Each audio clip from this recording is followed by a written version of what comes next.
Coming down the aisle, it's WrestlePedia with your host, the savant of the squared circle, the Rayman of wrestling. It's Brody, the insane brain Herman.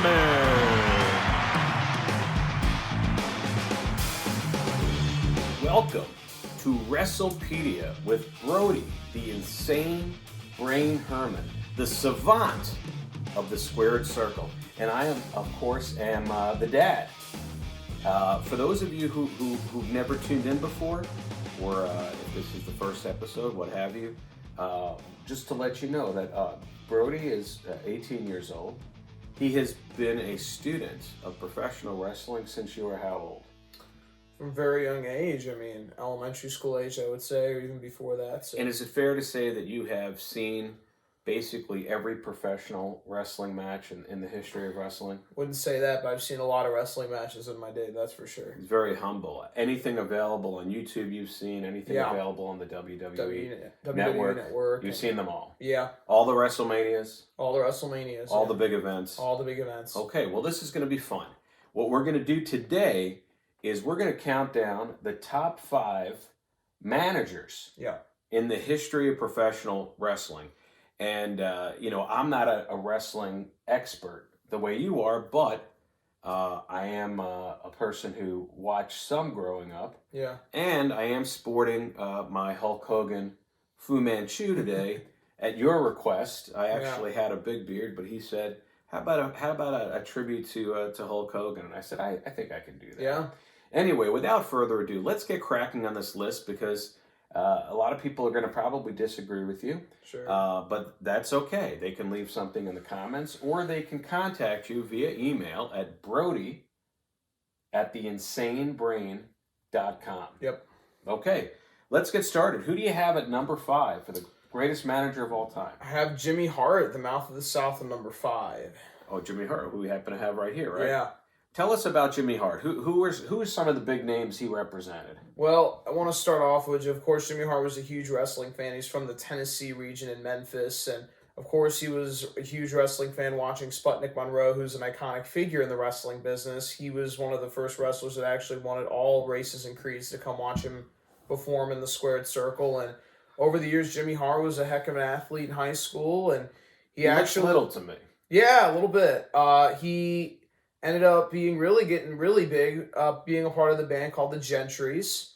And the rock band. Yeah, the rock band. You Keep on Dancing was one of their big songs, and of course he wasn't on vocals, but he was performing musically. He's done wrote in a lot of wrestling theme songs. All of that's, okay, well that's interesting. What has he written as far as theme songs go? Well, he's written a variety of them and alongside guys like Jim Johnston and many others, and he's been a part of just a lot of the musical side of wrestling. A lot of his songs sound like Blue Suede Shoes. It's kind of the Carl Perkins song. So that's sort of the style that he wrote in. Well, let's talk about his managerial career, because you're putting him at number 5. Yeah. So talk about him as a manager. What puts him in the top 5? Well, for the quality of wrestlers he managed, Bret Hart, he was a WWE World Heavyweight Champion. He managed Hulk Hogan. He managed a variety of champions in his career. He was a part of Memphis with Jerry Lawler and the Andy Kaufman angle. Jimmy Hart was right involved in that. Mouth in the South manager. He was just a part of big angles. And when you think about wrestling and you look at his presence and just memorizing wrestling, especially from the 80s and the 90s, you can't leave off the Mouth of the South. Jimmy Hart was always there. And where is he now? Do we know anything about where he is now? He recently appeared on WWE Legends House a few years back. He's still working on certain projects, and it's good to see Jimmy Hart. If they ever have fan conventions again, Jimmy Hart will likely be at him. He's very active, and it's good to see that he's in good health, unlike most in the wrestling business. Well, yeah, and that is a true fact. I hate to say that. Yeah. You've been called the Rain Man of wrestling. Is that a fair statement? Is that a fair characterization? Yeah, I would say it's a fair characteristic. Well, let's go to number 4 on your list. Sure. Who do you have at number 4? Gary Hart. Gary Hart. Any relation to Jimmy? No, he's not. Does everybody in wrestling have the last name Hart? I don't follow. Yeah, he's not related to Hart's Bret a Hart big one. either. No, he's not. The Hart family's up in Canada. We'll talk about them on future episodes, but they have a huge presence Well, in tell wrestling. us about Gary Hart. Gary Hart was... When did he manage? Is he still managing? No, he's deceased. He died in 2008, unfortunately. See how little I know about that? I don't know anything about this. Poor Gary Hart. He was great, and he was a specialty manager. He wrestled mostly foreign heels, which mostly Japanese wrestlers, Paxson Nam in Florida, and he rose to prominence there. And then he also booked with a booker and had a creative mind, ended up doing a lot of work in Texas, the Texas territory, ran by the Von Erichs, Fritz Von Erich, and a lot of in the Von Erich family. And he ended up going to WCW, and he ended up managing Great Muta and Buzz Sawyer in the JTEX Corporation, where a lot of people remember in the later 80s. And then, of course, his managerial career was cut short in his premature death in 2008. So it was unfortunate, but Gary Hart was a specialty manager, and of course the people that he's influenced. Why does he come in on the list higher than Jimmy Hart? Well, how did you make that decision? Because he was the one that made the foreign heel a character. I mean, that was one. So he created the foreign heel. A sense of the foreign heel having that mouthpiece manager that made that foreign heel even more menacing. Gary Hart was an ingredient that added, and his creative mind behind the back, and especially the Texas territory, and a lot of assertive influence he's had over a lot of matches. You have to put him on the list because he is a great manager and he's well respected. And unfortunately, so he was an innovator. Fair to say. He was an innovator. Yeah. Yeah, you do get credit for that. I mean, personality is obviously a big part of being a manager, but really innovation and creativity has to be considered very important. Sure. All right, let's move to number 3 on your list. Who do you got at number 3? Of course, the one and the only Walrus, Paul Heyman. Paul Heyman. Now he is actively managing. Yes, now. he is. I always felt like I could have had his career. I could have done that. Well, he sure could have. He is from Scarsdale, New York. I lived in New York I can't say most of my life now, but the first 18 years. Yeah. Well, he's from Scarsdale. He first started off he was a huge wrestling fan growing up, and he used his bar mitzvah money to make a wrestling publication. He was a photographer. I did not know. What do you mean bar mitzvah money? He's Jewish? Yeah, Paul Heyman is Jewish. Oh my God, look at that. I had no idea. Yeah, he's Jewish. That's a little fun fact out there. He spent his bar mitzvah when he did a wrestling publication. He ended up being a photographer in the WWE. Did he ever manage Goldberg? He did not manage Goldberg. I would have thought that would have been a great alliance. No, it was not. He was actually opposing Goldberg, and we'll talk about that in a few minutes. Paul Heyman then ended up being the head photographer at, of course, Studio 54, and he ended up promoting wrestling events for them and ended up debuting, Bam Bam Bigelow and a lot of other wrestlers. And, he was kind of a promoter / manager. And then he got into WCW managing the Samoan SWAT team and a few other tag teams, Dangerous Alliance as a manager at WCW around 89 to about 92, 93. And of course, in 1993, he joins Extreme Championship Wrestling, where he's known really behind the scenes as a big promoter and a booker. And they were huge on the East Coast, of course, with that grunge rock movement. And ECW still has his fans that are loyal today. And of course, he heads back to WWE and ends up being a creative writer for SmackDown for a while, 2001 through I think 2003.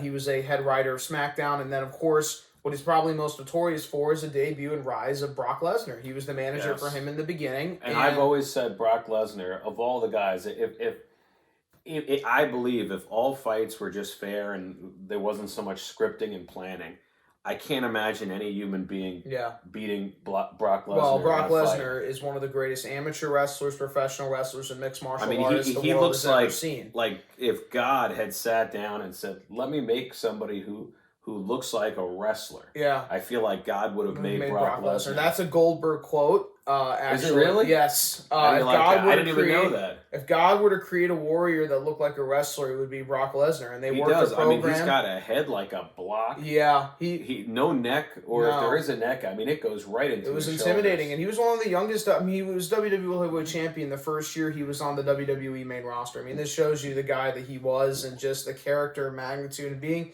agented or advocated by Paul Heyman was certainly added. My favorite Brock Lesnar quote. Do you remember what it is? Yeah. You have to learn to lose to learn to win. That's right. You can't learn to win until you learn to lose. Yeah. I don't know. I use that all the time, and I don't often attribute it to Brock Lesnar, but I should, because that's where I got it from. Yeah. So I'm admitting it here live on the podcast.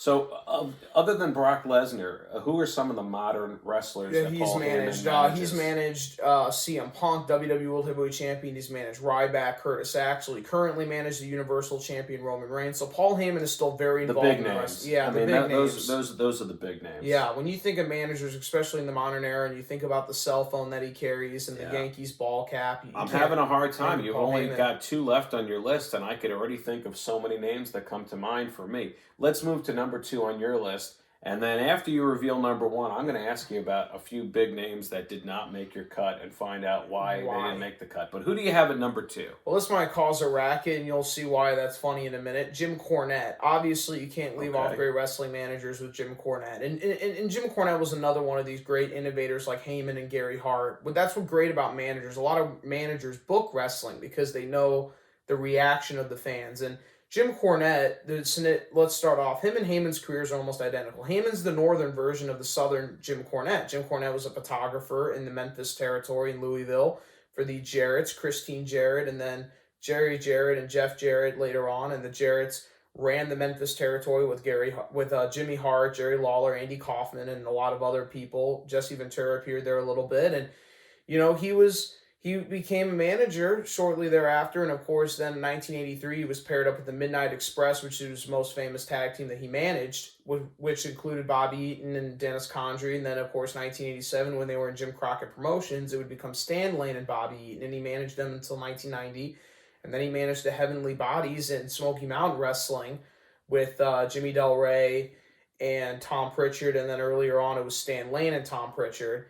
And it was a great tag team, and Jim Cornette he brought that emotion. When you think about riots in wrestling, especially in the Mid-South territory where he was for a while, nobody you can associate more with Jim Cornette. When you have a manager that brings out the emotion in fans, that's something special. And he's, an innovator in wrestling, one of the most innovative minds in wrestling history. I think it's fair to say, too, when we talk about wrestling managers, we think of it, well, maybe not all of us do, but as somebody's sort of managing the person's, training or activities, and that's really not what we're talking about when we talk about managers. We're talking about managing the set, managing the scene, managing the career based on creating some drama. Yes. Obviously we know that in professional wrestling, it's not just about your wrestling ability. No. You have to either inspire people to love you or inspire people to hate you. And the manager really plays a huge role in that, because a lot of times they're the ones kind of lending their voice to the dynamic, setting the stage. And that's really what they're managing. Right.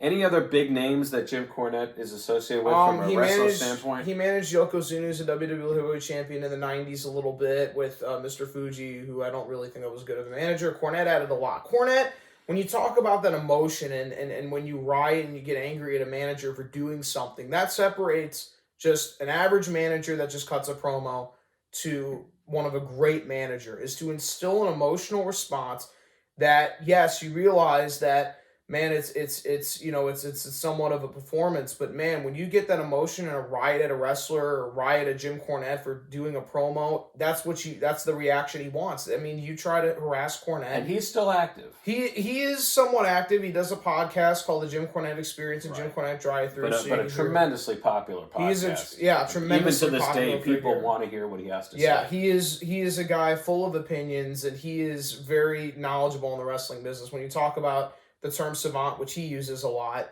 Jim Cornette has got to be that individual, and the innovation, and of course bringing the character of the modern manager. Until we mention our number 1 name, he's really the guy. Okay, well, that takes us to number 1, and now I've got even more names I'm going to be asking you about afterward. But little drum roll. Who is, in your opinion, the number 1, the best manager in the history of professional wrestling? It would be Bobby the Brain Heenan. You add that him I've heard of. Yeah, Bobby the Brain Heenan. Yeah. Why him? Bobby the Brain Heenan added a lot. He was a weasel. He started with Dick the Bruiser in Indianapolis, and then he became the manager of Nick Bockwinkel in the AWA, which added a lot to Nick Bockwinkel's character. And of course, he's managed. I mean, when you think of the big angles in wrestling, and especially in the 70s and the 80s, Bobby Heenan seemed to be always involved in them. When you talk about Hogan and Andre, Bobby Heenan was the manager for Andre. And then, Bobby Heenan is just always there. He always managed the top heels against Hogan. I mean, that's a variety of names. I mean, whoever heel was facing Hogan, I mean, that's almost a list of 20 guys. Heenan was the Can you manager. name a few of them? I mean, it's the Heenan family, King Kong Bundy, Nick Bockwinkel.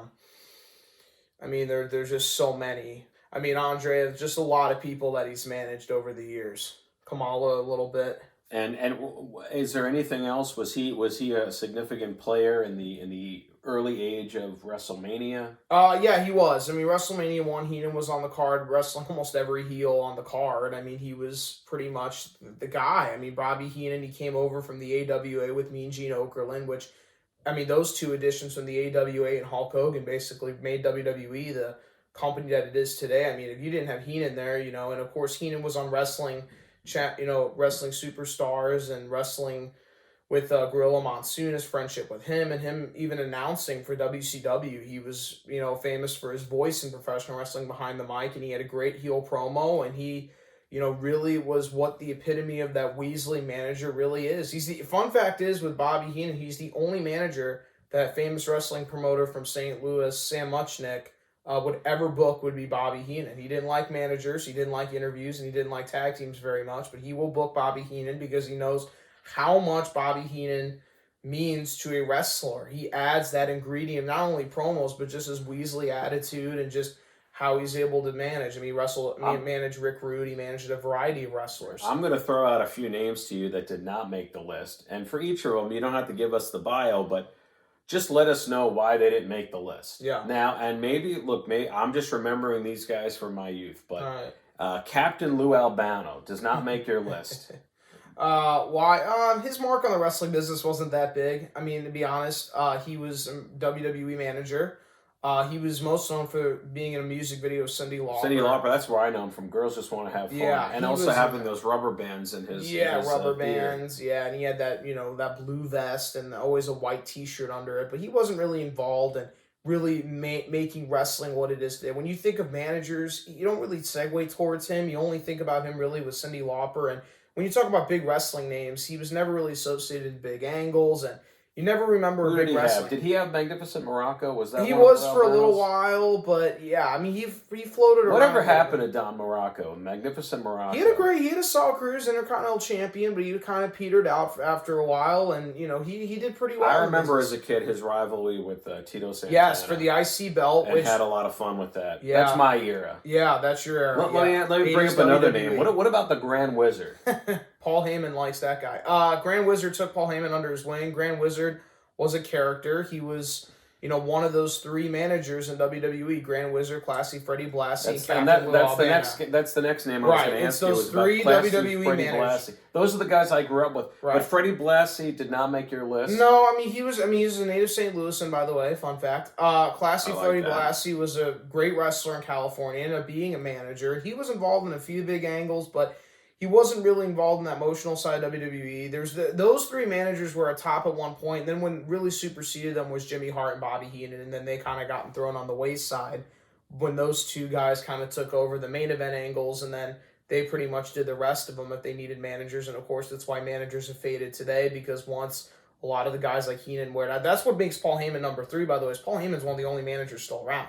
That's one of the things about the manager. In all fairness, by the time Paul Heyman's career is done, he may emerge to number 1. I mean, depending on what else he does. He may emerge. He probably won't emerge to number 1, but when you talk about one of the last great wrestling managers, because they're pretty much being outlawed, Paul Heyman is unfortunately one of the last managers that you'll think of when you talk about last great managers. So you think my chances of still making it are probably out the window? No, I mean, you still could as a manager. I mean, there's always going to be managers in wrestling. They're just not as prevalent. If anybody from the wrestling world is watching this and they'd like me to audition for the part of being one of these managers, count me in. I really think I could do something special with it. Anyway, listen, that's his list, and he obviously knows a lot about wrestling, has given this a lot of thought. Who did he leave off? And if you want to find out why he left them off, leave something in the comments or send an email to brody@theinsanebrain.com. You'll respond personally, and you'll explain why you went the way you did, why somebody didn't make the list. Yeah. Well, there you have it, folks. If you haven't already subscribed to the podcast, now is the time to subscribe and share it with your friends if you've got friends in the wrestling world. We're going to continue doing a bunch of episodes to start this series off.